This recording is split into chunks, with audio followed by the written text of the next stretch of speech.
Well, good morning, everyone. I'm Ralph Eichler, Minister of Economic Development and Training. It's my pleasure to be here at Chicken Chef this morning, one of the great restaurants here in Manitoba. Operating a small business is difficult at any time, and especially during COVID-19. The government of Manitoba is offering programs to help these businesses.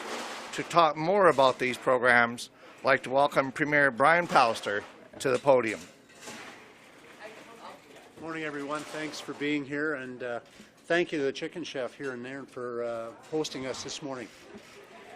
Chicken Chef's a great Manitoba-based restaurant. They've been in operation in Manitoba for more than 40 years now, and I'm quite familiar with their food and their products, and I encourage Manitobans to support the Chicken Chef operation.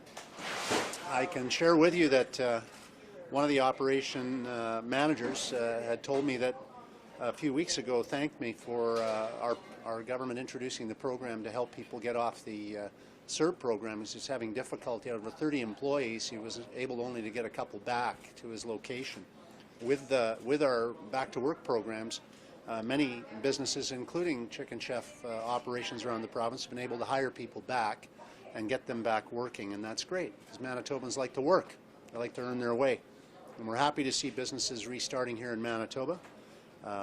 This location and many others are using the government programs that we've designed, like our back-to-work subsidy, wage subsidy, which covers up to 50% of the wages of workers that come back to work, up to $5,000 a person. We announced the expansion of that program a few weeks ago to cover up to 20 employees, so that's up to $100,000 of wage supports for small business, and that's really important. People want to get back to work, they want to do it safely, and small businesses around the province are working really hard to make sure that that can happen. Since COVID arrived in Manitoba some half a year ago, it brought with it a massive financial burden at the individual level, the small business level, and at the government level too. And since it started, we've been listening to small businesses and getting their advice. Minister Eichler, who has been doing a great job of reaching out. He's had calls, sometimes having as many as 40 or 50 business groups and organizations participating in those calls, most of the time at least 35, representing hundreds of thousands of Manitoba workers to get their perspectives. Some of those businesses have had to scale back operations as a result of COVID. Some have had to lay off staff. Some have had trouble, as I mentioned earlier, bringing staff back. Our government's been focused on helping safely reopen, not just government operations, but our economy as a whole. And private businesses are a key part of that. We have some of the strongest support programs in Canada to help businesses. Our programs are flexible so they can help businesses address their priority needs and allow businesses, when they benefit from our programs, to redirect money in ways they choose so they can save on the resources they need to safely reopen. We created the Back to Work in Manitoba wage subsidy program, and Manitoba's private sector and non-profit employers have used that program significantly.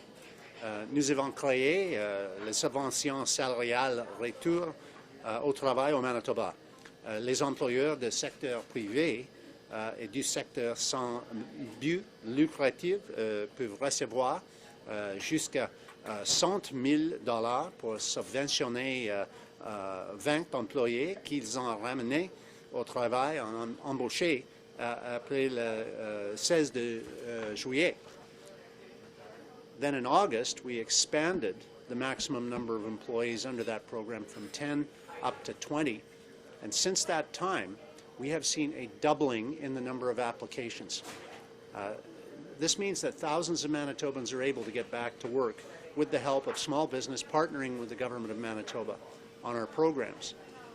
So today, I am very, very pleased to announce that the program that has worked so well to help Manitobans get back to work, the program that has assisted us in having the second lowest unemployment in Canada now, and being right at the top in terms of helping people get back to work, that program is going to be expanded even further. We're announcing today that we're going to extend the program of helping people get back to work in Manitoba by 60 more days, 2 months, right till the end of the year. And that's going to support seasonal businesses that like to add people around the Christmas shopping time. It's going to help businesses staff up for that holiday season in retail. And in addition, we're also expanding the program to allow new companies, startups, and there are companies starting up in Manitoba right now. And if those companies are looking to add staff and hire people and help them get back to work, we're looking to help them. Aujourd'hui, nous étendons à nouveau ce programme. Nous prolonguons le programme de 2 mois jusqu'à 31 décembre. Cela soutiendra les entreprises saisonnières et aidera les entreprises à se préparer pour la période de fête. Cela s'applique également aux nouvelles entreprises qui font le choix de démarrer ici au Manitoba. Employers can now rehire as well. Students who may have benefited by the summer student program if they would like. You know that for this government, youth employment has been a big thing for us, and we have led the country in getting students back to work. We now have the lowest student unemployment, youth unemployment in Canada. So job creation for our students is an important thing. For me and for many Manitobans, I could not have got through my post-secondary programs without the support of small business people hiring me, and that job meant a lot to me then, and I know it means a lot to young people now. So I encourage small businesses to consider people of all ages when they're looking to rehire. So far, our programs like the Student Wage Subsidy, the Nonprofit Incentive Grant that we set up, the STEP program, Green Team Initiative, the Back to Work This Summer Initiative, the Job Restart program, all of these programs have supported over 18,000 Manitobans getting back to work, and we want to see even more applications. Applications are coming in each and every day. We've had over 2,000 jobs created in just the last 2.5 weeks. Small businesses are the backbone of our economy. They're an integral part of reopening our province. And throughout this pandemic, we've been having the regular calls with key stakeholders, key business leaders, including the restaurant and food services industry, to hear their challenges and input to shape our provincial plans. We have listened, we have acted. We've earmarked over $700 million so far to support businesses and not-for-profit organizations. And this includes non-repayable loans and working capital, targeted wage subsidies, rent supports, deferred fees, deferred interest on tax bills, rebates on workers' compensation premiums, rebates on MPI as well, and significant additional infrastructure spending that will support all of us, including small businesses across the province. Recent labour force stats show that nearly 70% of Manitobans who lost their jobs in March and April have been rehired, and that is very promising. But I would emphasize that we, all of us, have a lot more work to do to help the more than 25,000 Manitobans who are still looking for work find jobs and get back to work. We remain committed to getting even more Manitobans back to work. We remain committed to making sure Manitoba is a safe place to work and to live, to raise your family and to do business, and that'll help make our economy even better. These things aren't separate from one another. They go together. The safer we are, the better our economy can grow. And the better our economy can grow, the better we can support the important programs like healthcare that we all value very, very much. Thanks everybody for being here, and I look forward to any questions you might have. That concludes the former part of the program. We'll open the floor now for questions for the Premier. Hi, this is Taylor from CEON. How many more Manitobans do you think will take advantage of the 60-day extension? Well, we've seen a real growth like this last approximately 4 weeks since we raised our program from a maximum of 10 employees to 20. We've seen a doubling in the number of applications, and we've seen over 2,000 more people getting back to work just in the last about 2.5 weeks. So we know the program interest is there. We're still seeing the GAP program, the $6,000 program that we set up for businesses that were falling through the cracks with other programs. We're still seeing a big uptake on that every week. I just got those numbers this morning, and I think we're around 70 more companies applied just last week on that. So we're projecting continued growth now because we know that many companies gear up for the holiday season.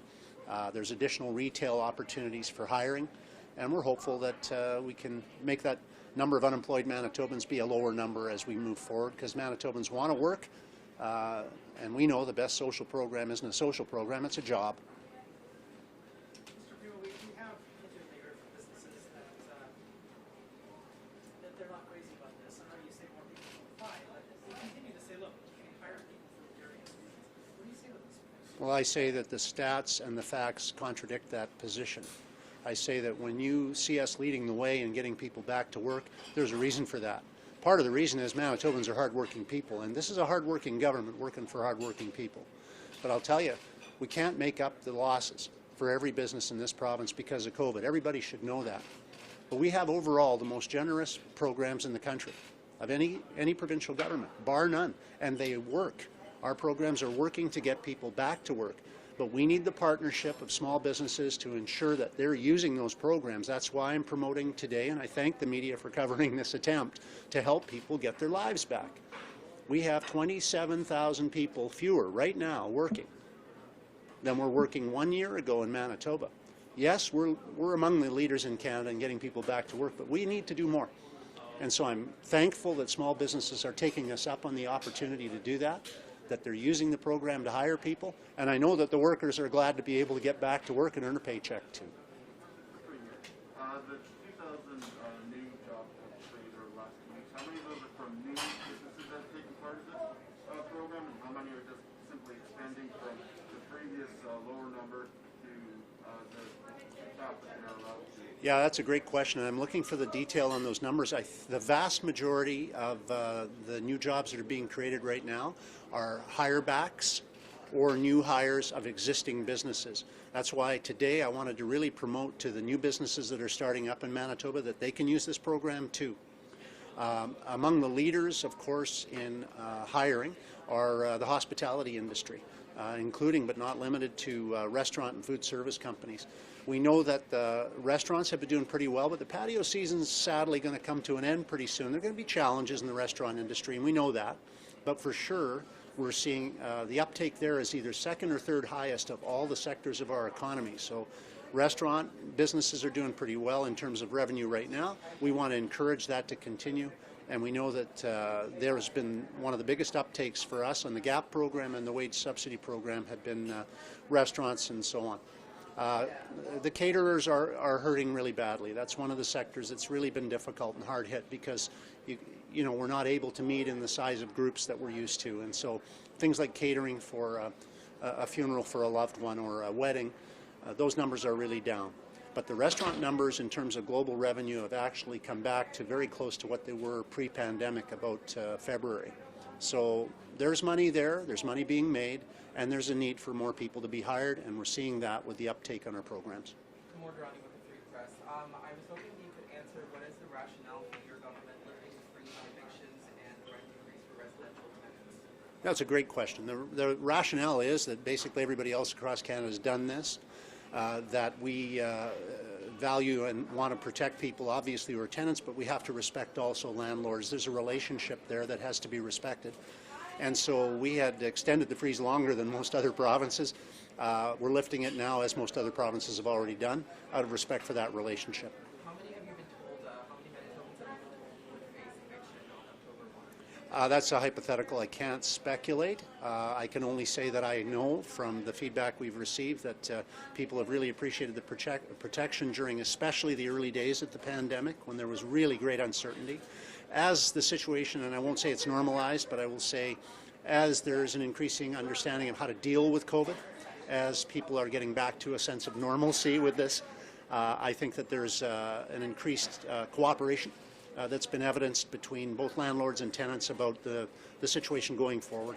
And it would obviously be our hope, and it's the landlord's hope too, of course, that there's not an eviction situation that arises, but there have been, and I expect there will be continuing situations such as those. On a similar note, there's been a lot of speculation on what will happen to the economy once Serb is wound down or goes into its new form, and then banks stop allowing loan deferrals. Any thoughts on how that's going to affect your budget? Yeah, for sure, and we have actually planned meetings to discuss some of these issues this weekend next in Ottawa. We had asked some months ago, and I want to restate and repeat, we've never been opposed to the Serb program. I have never advocated against it. I've advocated against the design of the Serb program. The program was improperly designed, and it discouraged people from going back to work by punishing everyone who made $1,001. They lost their whole Serb. If they made $1,000, they got to keep it. If they made $1,001, they lost the whole thing. The feds have addressed that, thankfully. Finally, they've addressed that design flaw in the program, so that's good. Now people can be rewarded for going back to work, and that'll make that program less damaging than it was under its previous structure. But we have to work together with the federal government, and we want to, and we have diligently made efforts to help them improve their programs so they better coordinate with ours and vice versa. Our programs are working well in Manitoba because we designed them to complement the federal programs. Some of the federal programs may still benefit from further design changes, and that is part of our reason for having dialogue with the federal government as we move forward in the next couple of weeks with that in-person opportunity. Mr. Premier, are you surprised about the uptake being as low as it is for this program? With the tens of thousands of people who were laid off during the pandemic, that 27,000 still got a job, who were laid off due to COVID-19. Are you surprised that there's only been 200 applicants for this program? Well, this is almost unique across Canada. Not in terms of the generosity of the program, it is the most generous program in Canada. The uptake, this is the new program you're referring to when you reference 800. It's actually over 18,000 people in total that have been hired through the variety of programs we've offered. Remember, this is an evolution from previous programs that were offered earlier, right? So when you say there's low uptake, I think you're wrong, because this is an extension of a previous program. If you add the numbers up, you get to 18,000 people. That's the highest increase due to government support programs in Canada for our size. I would like to see that continue because I think that, like most Manitobans, we value work and we want to get back to work. We want to have an opportunity to work. And these programs provide small businesses with the support to make sure that that is something that is going to happen.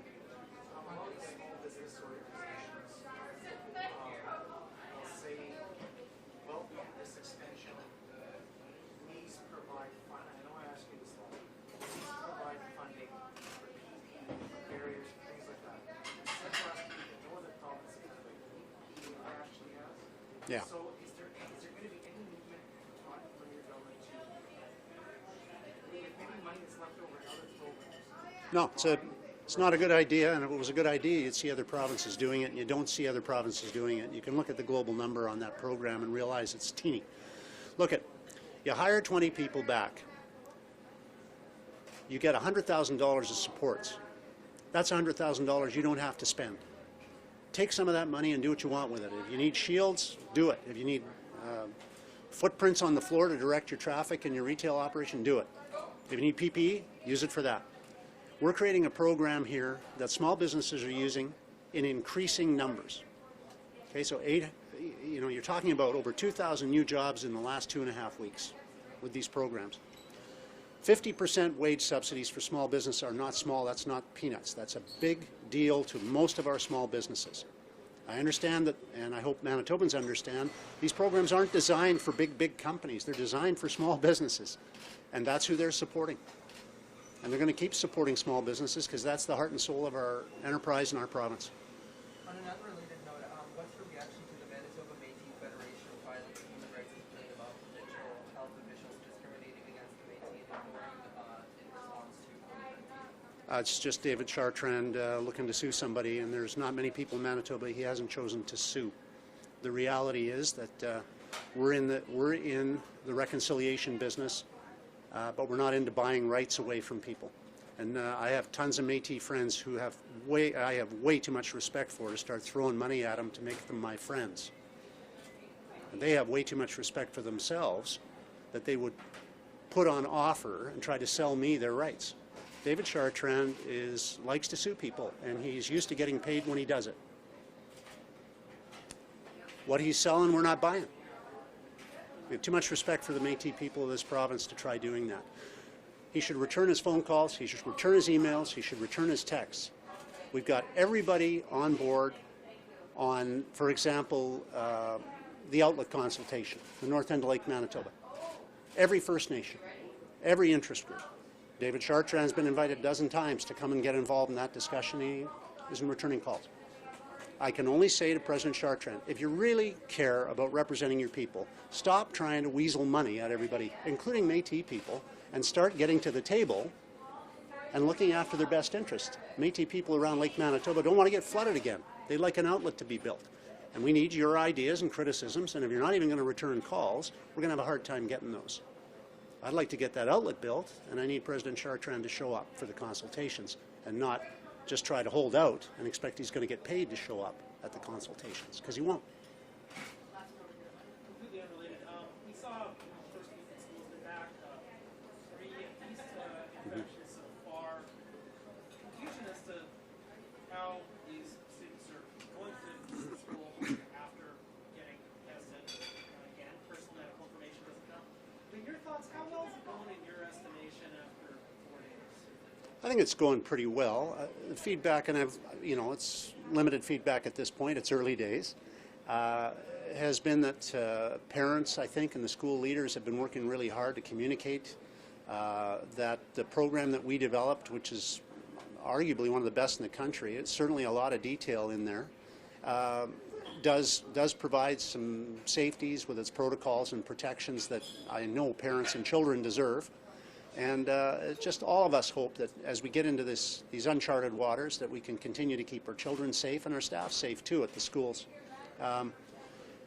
It was anticipated, I know Dr. Russin will be able to answer in more detail the health side of these queries, but I would say remember that our health experts have worked tremendously hard to come up with a plan, and our educational leaders have too. If you've got suggestions and questions, they're ready to answer them.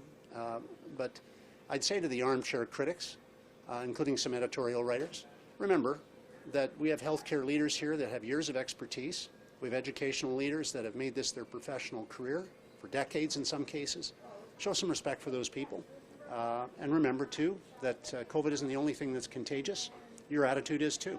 And if you start questioning everything that the health leaders do, you're going to encourage your kids to be doubtful and fearful. That wouldn't be a good thing to do. So our attitudes matter, and I'd ask people to just be kind, be respectful. If you have questions, that's perfectly legitimate, and I know that the school leaders around the province will be wanting to answer your questions. And let's just keep working together and being kind and respectful to each other. Thanks, everybody.